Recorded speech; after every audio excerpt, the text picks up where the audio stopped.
Hello माँ, पंकज बोल रहा हूँ। कैसी हो माँ? मैं ठीक हूँ बेटे। यह बताओ तुम और बहू दोनों कैसे हो? हम दोनों ठीक हैं माँ। आपकी बहुत याद आती है। अच्छा सुनो माँ, अगले महीने इंडिया आ रहा हूँ तुम्हें लेने। हाँ माँ, अब हम सब साथ ही रहेंगे। नेहा कह रही थी माँ जी को कनाडा ले आओ। माँ वहाँ अकेली बहुत परेशान हो रही होंगी। हेलो, सुन रही हो ना माँ? हाँ बेटा हाँ। बूढ़ी आंखों में खुशी के अश्रुधारा बह निकले। बेटे और बहू का प्यार नस नस में दौड़ने लगा। जीवन के 70 साल गुजार चुकी कल्याणी ने जल्दी से अपने पल्लू से आंसू पोंछे और बेटे से बात करने लगी। पूरे 2 साल बाद बेटा घर आ रहा था। बूढ़ी कल्याणी ने मोहल्ले भर में दौड़ दौड़ के ये खबर सबको सुना दी। सभी खुश थे कि चलो बुढ़ापा चैन से बेटे और बहू के साथ गुजर जाएगा।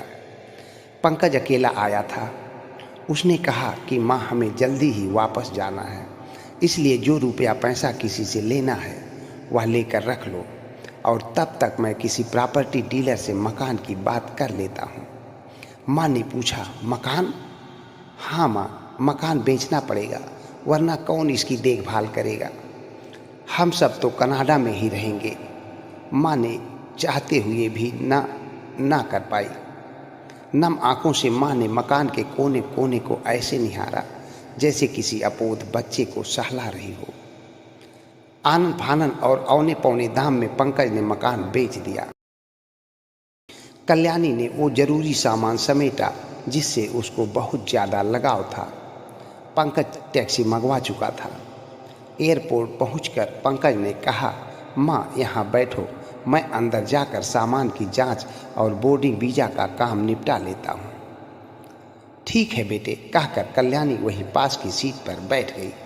काफ़ी समय बीत चुका था।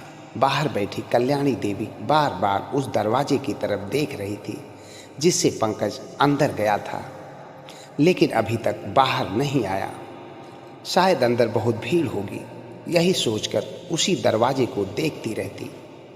अंधेरा हो चुका था। एयरपोर्ट के बाहर चहलकदमी कम हो चुकी थी। माँ जी, किसी से मिलना है क्या? एक कर्मचारी ने वृद्धा से पूछा।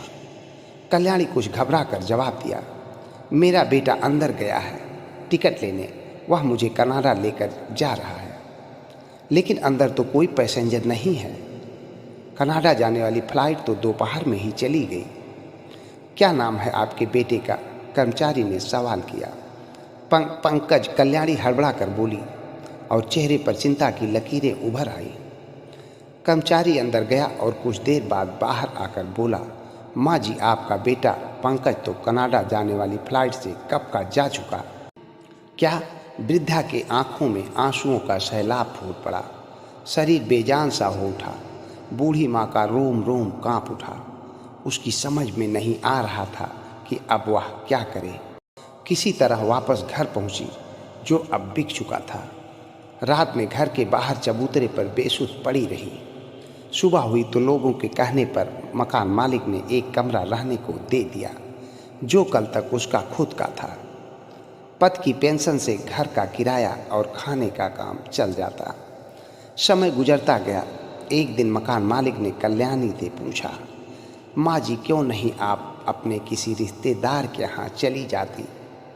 अब आपकी उम्र भी बहुत हो गई है, अकेली कब तक रह पाएंगी? हाँ, चली जाती, लेकिन कल को मेरा बेटा आया तो यहाँ वह मुझे कहाँ ढूंढेगा और उसका ख्याल कौन रखेगा? यह सब सुनने के बाद लोगों के आंखों से आंसू बहने लगे। दोस्तों, बेटे ने माँ के साथ कितना ही बुरा किया, लेकिन फिर भी माँ की ममता बेटे के लिए कम नहीं हुई। धन्यवाद।